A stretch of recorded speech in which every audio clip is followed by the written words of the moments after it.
लापता अफराद केसेस वजीर आजम शहबाज शरीफ इस्लामाबाद हाई कोर्ट में पेश। अदालती अहकामात पर हाजिर हुआ हूँ। वजीर आजम शहबाज शरीफ की जानिब से ये कहा गया, अच्छा नहीं लगता अदालत आपको बुलाए। Chief justice Islamabad high court का वजीर आजम से मुकालमा, आप मुंतखब वजीर आजम हैं, अगर कोई लापता हो तो किसको जिम्मेदार ठहराएं। अदालत को आप पर एतमाद है, लापता अफराद केसेस का हल बताएं। चीफ जस्टिस का इस्तफसार, क्या इदारों ने रियासत के अंदर रियासत बनाई हुई है। चीफ जस्टिस अतर मिर्ला की जानिब से यह भी कहा गया, और मैं लापता अफराद के लवाहिकीन से मिला, छोटे बच्चे ने कहा मुझे मेरे अब्बू से मिला दें। वजीर आजम शहबाज शरीफ, छोटे बच्चे का सवाल रोजाना मुझे तकलीफ देता है।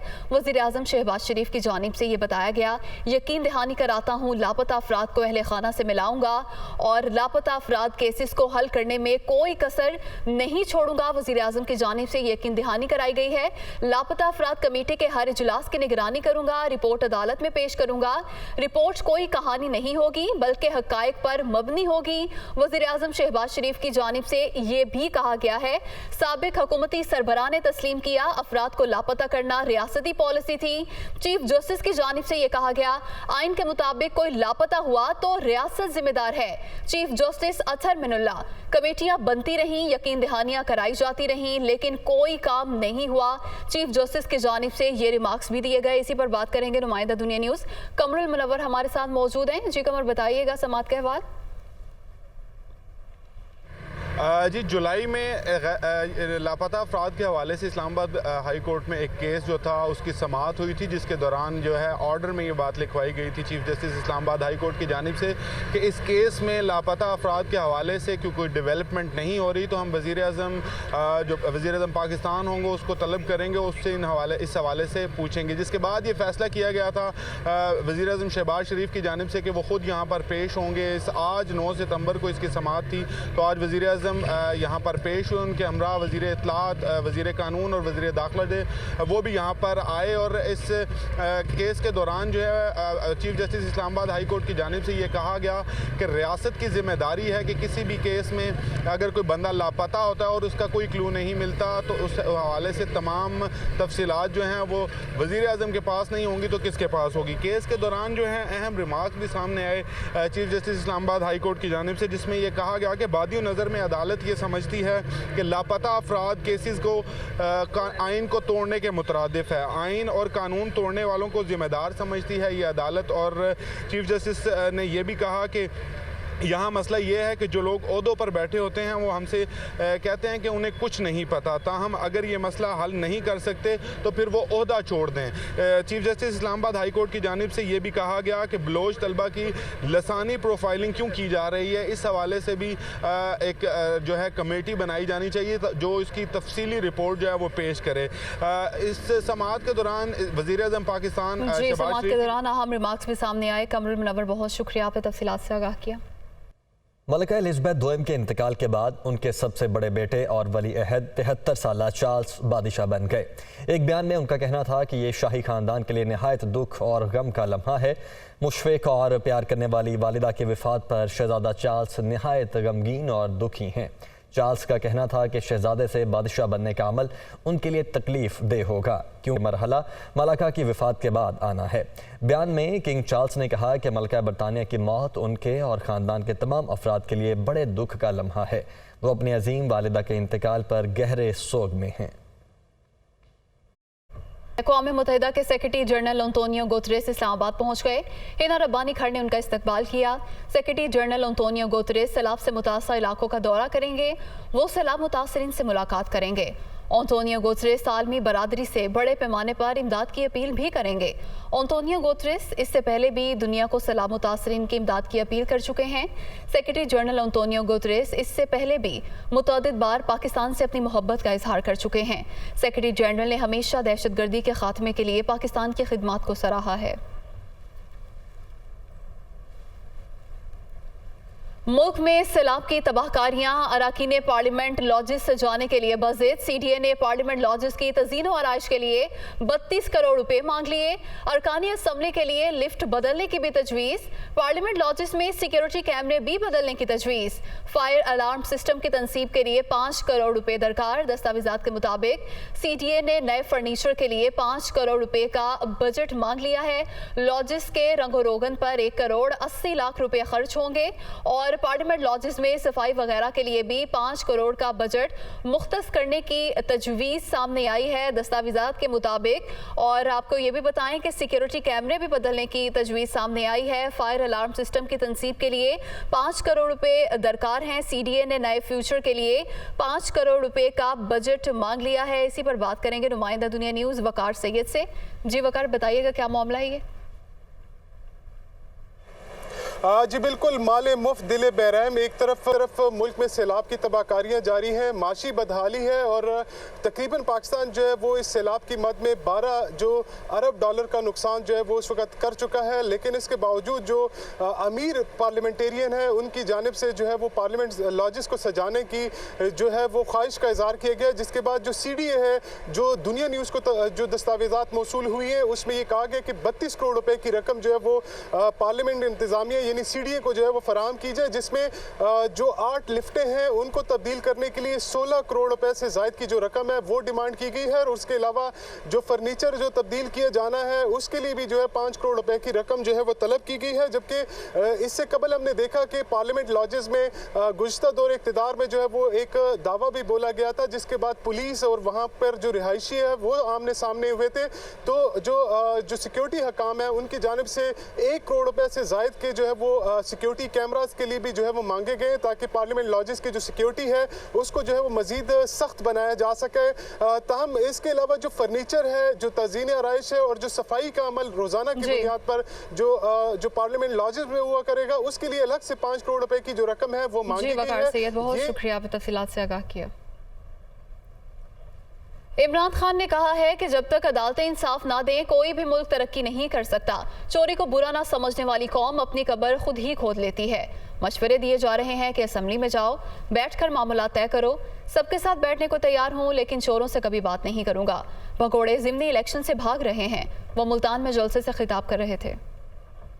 जब तक इस मुल्क में हमारी अदालतें आज़ाद और मजबूत नहीं होंगी, जब तक वो इंसाफ नहीं देंगी,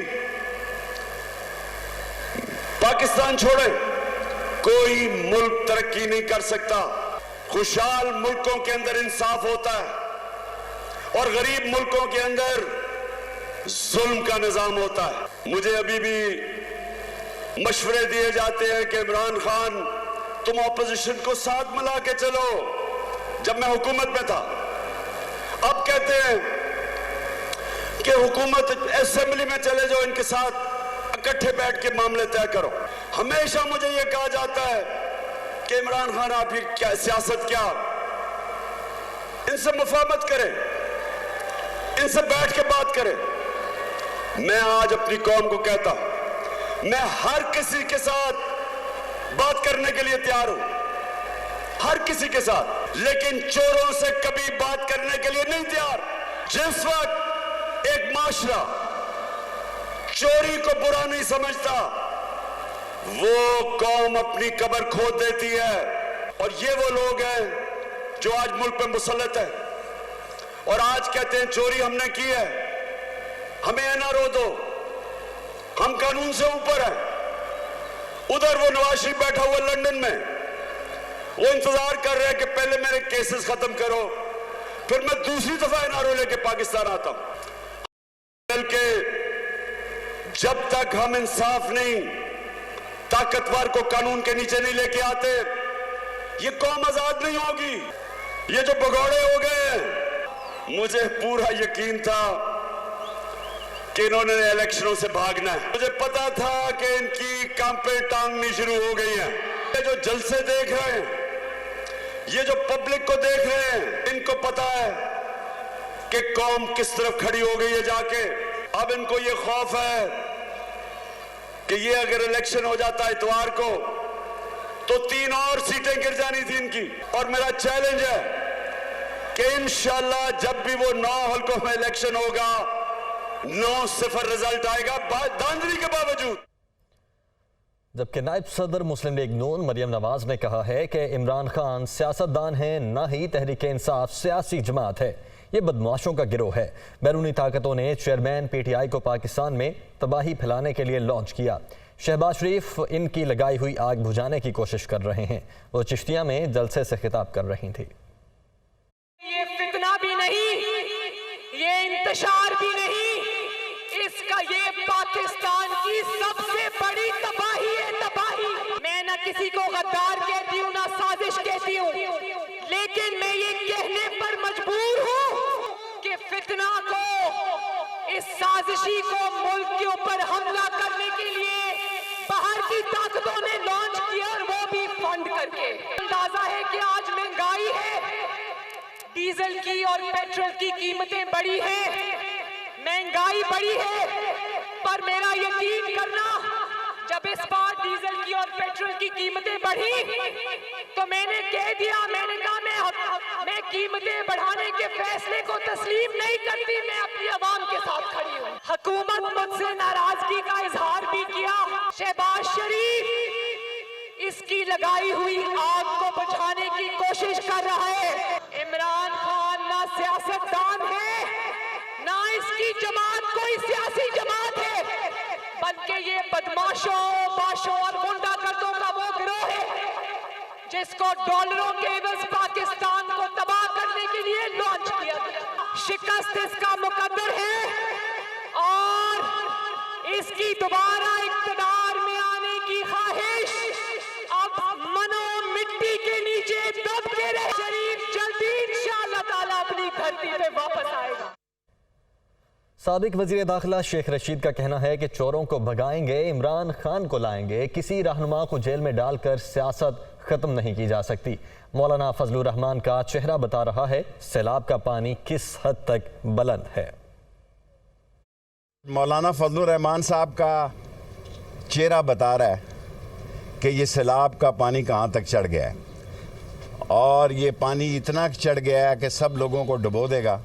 दुआ करें कि इस सैलाब के पानी में जहाँ गरीब डूबा है कहीं मुल्क भी ना डूब जाए। किसी शख्स को नाअहल करके जेल भेज के कभी सियासत ख़त्म नहीं होती। जेल हमारा ससुराल है, मौत हमारी महबूबा है, हथकड़ी हमारा जेवर है, और इनको भगाएंगे और इंशाअल्लाह इमरान खान को लाएंगे।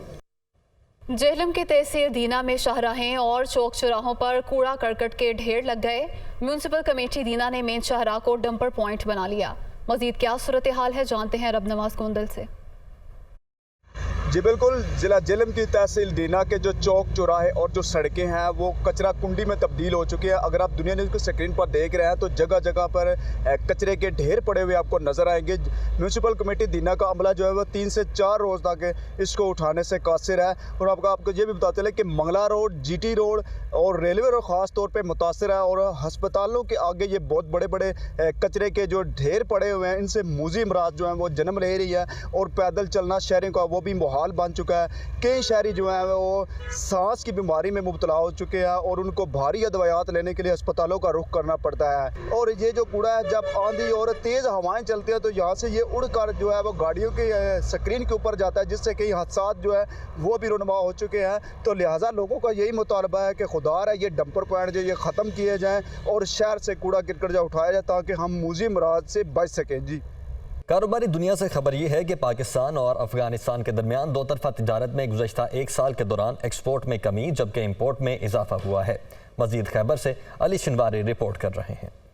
पाक अफगान दो तरफा तिजारत में बरामदात में कमी आने लगी। बरामदात में 17% कमी जबकि दरामदात में 41% इजाफा हुआ है। तुर्खम बॉर्डर के जरिए रोजाना की बुनियाद पर 800 मालबरदार गाड़ियों की इम्पोर्ट और एक्सपोर्ट होती है। लास्ट 1 साल से अगर आप इसका वो करें, वो जायज़ा लें तो ये हमारी जो इम्पोर्ट है वो बढ़ गई है, और और एक्सपोर्ट थोड़ा सा कम हुआ है। लेकिन वो आपको पता है कि अफ़गानिस्तान के हालात कुछ इस तरह के थे कि वो इनिशियली थोड़ा सा वो एक्सपोर्ट में आया है, लेकिन अब एक्सपोर्ट में हमारी बढ़ रही है। अखराजात और टैक्सेस में इजाफे से दो तरफा तिजारत में मुश्किलात पेश आ रही है। दोनों ममालिक तिजारत दोस्त पॉलिसियाँ बनाएं और गैर ज़रूरी बेजा टैक्सेस को ख़त्म करें ताकि दो तरफा तिजारत फ़रोग़ पा सके। कस्टम हुकाम के मुताबिक दो तरफा तिजारत में 16 आशिया पाकिस्तानी रुपए में, जबकि प्याज और टमाटर की बढ़ती हुई कीमतों के बाइस तमाम टैक्सेस सिफर कर दिए गए हैं। एक हफ्ते के दौरान 32,000 मीट्रिक टन से ज्यादा प्याज और टमाटर अफगानिस्तान से इम्पोर्ट हुए हैं। रुक करते हैं कराची का, जहां पर दूध की कीमत में 10 से 20 रुपए लीटर मजीद इजाफा कर दिया गया है। फी लीटर दूध 180 से 190 रुपए में फरोख्त हो रहा है। हमारे साथ हमारे रिपोर्टर तारिक गौरी मौजूद हैं। तारिक, क्या सूरत हाल देख रहे हैं आप? जी, खाने पीने की दीगर अशे की तरह अब दूध की कीमतें भी बढ़ चुकी हैं और इंतज़ामिया जो है वो खामोश तमाशाई बनी बैठी है। दूध जो 170 रुपये लीटर में कराची में फ़रोख्त हो रहा था वो अब 180 और 190 रुपये लीटर में फ़रोख्त हो रहा है, क्योंकि दूध की सप्लाई 265 रुपये लीटर में ओपन मार्केट में सेलर, जबकि दुकानों में दूध अभी भी 180 से 190 रुपये लीटर में फ़रोख्त हो रहा है। 12 इन तमाम सिचुएशन में बात करने के लिए इस वक्त हमारे साथ एक शॉपकीपर मौजूद हैं और इनसे बात करते हैं, जानते हैं कि वो इस पूरी सूरत हाल के ऊपर क्या कहते हैं और जो उनके पास लोग आते हैं वो किस परेशानी का इजहार इनसे करते हैं। सर, इसकी बड़ी वजूहत तो यही है ना, उनसे पूछा जाए वो जिसने रेट बढ़ाए हैं और जहाँ से एक्शन लिया वहाँ से पूछा जाए, और दुकानदार तो मजबूर उन्होंने तो करना ही करना है ना। 265 रुपये से ओपन मार्केट में चल रहा है, तो दुकानदार ख़रीदेगा वो कैसे बेचेगा, वो क्या करेगा? पहले 170 था, अभी 180 है और दुकानदार 180 रुपये बेच रहा है इस टाइम और ओपन मार्केट में तकरीबन 265 है। तो एक ख़ास बात है वो ये कि जब भी दूध की कीमतें कराची में बढ़ी हैं, इसकी कीमतों में उसके बाद कमी नहीं आ सकी। डायलॉग्स भी हुए, सब कुछ हुआ, छापे भी हुए, लेकिन इसके बावजूद दूध की कीमतें कम नहीं हो सकी।